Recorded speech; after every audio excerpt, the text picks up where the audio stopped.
Dalam Al-Quran mupa lah orang yang tanya yang kerja hang lebih kita bak Quran nyo akan gaduh malamnya tengkunya kita bak Quran dak mendih baca kita Jawa bedah nampak lah oleh itu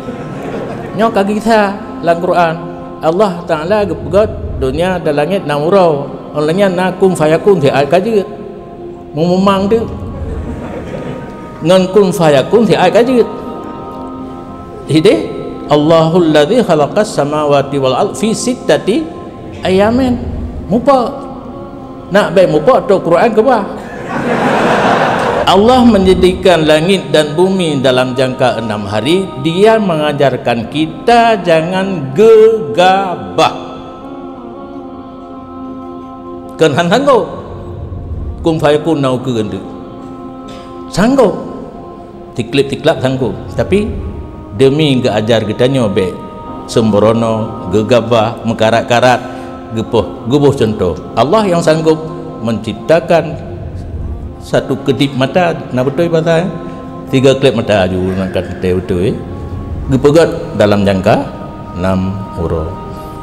kum fayakun yang kalage mutuleh hana gekeun kun ya Allah fayakun baruna legekeun kun baruna yang lahir ayat kalaganya innama amruhu idza arada syai'an ay yaqula lahu kun fayakun cukup jelas Allah kena pegat berangkapu gekeun kun maka ada ayat semuanya salah tidak ada kun menyana kun Allah menghajat ke kun haja kepuna dengan kudrah la iradah payah gekeun kun nilai baruna isyarah kepada zaman yang paling sedikit dan kita akan kun cepat menan terjadi sesuatu apabila kehendaki Allah. Nah pakat baik tariwang bak Quran dah dile